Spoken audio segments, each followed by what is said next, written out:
We both have staged what we call partnership events, private or proprietary trade shows for specific clients. Do you get a sense that there seems to be a better sense of return on investment for those kinds of events? There does seem to be a trend of more exhibitors holding their own events that they can capture their audience and sort of do some guerrilla marketing, as it were, and say, okay, these are my prospects and this is my event and I don't have to share that airtime with anybody. Do you think that there's, in terms of the educational component, that there's a better opportunity to train their clients and teach their people in terms of new equipment, new technologies, so that as opposed to getting somebody in your booth at a show, a general trade show, and they might be in there for 10 minutes and they might watch 5 minutes of that video loop that you've got playing in your booth, as opposed to going to one of these focus shows where they don't have 100 different booths that they're planning on seeing that day, so they can spend not only quality time in your area, but quality time in the breakout sessions and the training sessions. I mean, I think absolutely. If I had a customer that was totally with me for 6 hours in a day and nobody else, and they'd never go anywhere else. No, I would be very happy. So I think that I do think that it is a great opportunity for education. I think it's a great opportunity to have a captured audience.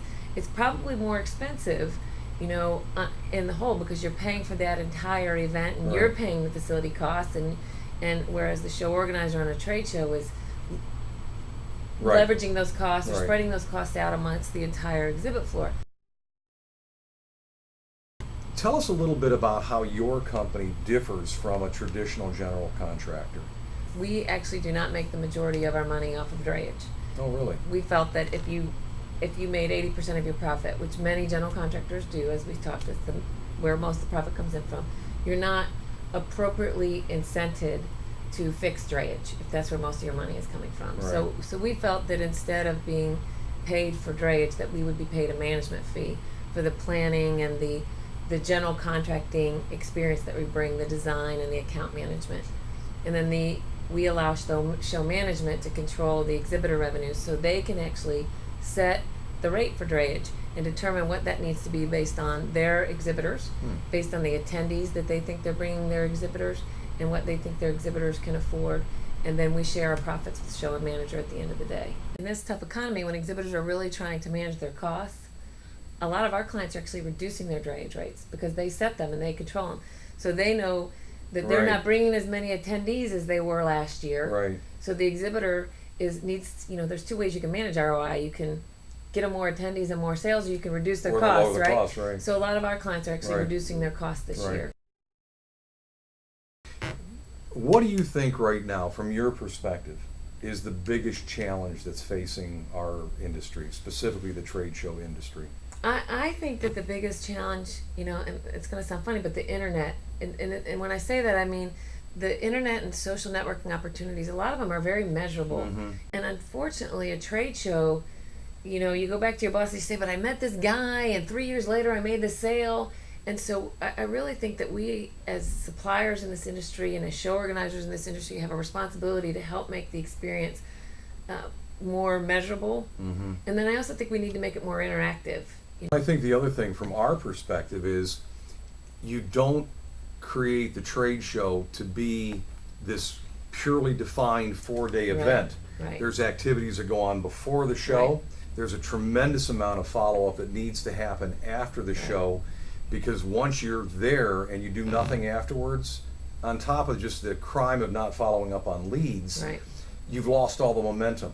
And the opportunity that you had to build a little bit of a relationship with one of your prospective clients or an existing client that maybe things are a little frosty with, if you don't keep up the contact afterwards, if you don't, in other words, extend the life of the trade show beyond the dates the show is going, I think you're, again, losing that potential for greater ROI, losing that potential for deeper relationships. And I think, again, face-to-face marketing has one primary value, and that's to create a better relationship in which to do business. Jeffrey, I have a question for you. A lot of exhibitor-appointed contractors actually mark up the general contractor's services. Why do you do that? This is a question we've been asked by a lot of our customers over the years. And there was, in fact, a general contractor, one of your competitors, who put on a seminar for a number of larger exhibitors asking that very question and basically saying to those exhibitors, look, you can save 20% of your show services if you just cut out the exhibitor appointed contractor, or in our case, a company like the Rogers Company. What they failed to mention was that one of the services that we provide is auditing of all of the invoices that come in. We make sure that all the forms are submitted on time so that all the discounts that are available to exhibitors are achieved. But over and above all of that, for us, it's not a large revenue source. We expend more cost and more energy relative to what we actually get in the way of return. But we do it as a service, because without that, our clients do get overcharged for drayage. They do get overcharged for I&D. Not all the time, and it's not intentional. Right. But with all the activity going on a show floor, you know it as well as I do, somebody fills out a weight ticket wrong. Somebody fills out a labor ticket wrong. Somebody gets charged for overtime on drayage when in fact it was received on straight time. Our job is to audit all of that. Our job is to provide an estimate of what those costs will be to our client before the show, and then to compare them post-show to see if in fact we're off by 50% on something. Why? Was it because we made a mistake, or was it because the show contractor or some other service provider on the show floor made a mistake? So it's not about the revenue, it's about ensuring an overall more excellent experience, and one that is, in the grander scheme of things, more cost effective. Right. I think from the exhibitor standpoint, we get so many complaints about drayage from our clients that they don't understand what drayage helps cover in terms of the overall scheme of things at a show. And just to understand from B.J. that drayage helps pay for the decorating of the hall. It helps pay for the service desk. It helps pay for laying out the carpet within the general hall.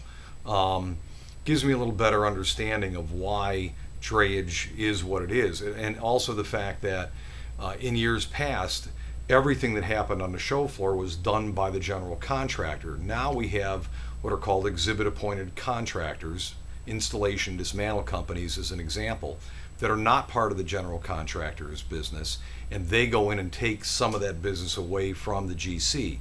So at the end of the day, the GC has to have a way to pay for all of these services that they're providing on the floor. Drayage now is one of their only ways of being able to do that. You know, one of the things that I really, because certainly being a general contractor, it's always been a sensitive point to me that independent contractors actually mark up our fees, which people complain about as being too expensive. So that's always been sort of a sore point for me. But truly, in listening to Jeff explain why the value added and how important it is, I can really see from a big exhibitor standpoint how it would be really important to audit their invoices and to check. There's a lot of things that could happen at show site, not intentionally, but where errors occur, and an exhibitor can't be everywhere and a show organizer can't be everywhere. So I think it is nice to have a third party be able to audit those things and check it out for you.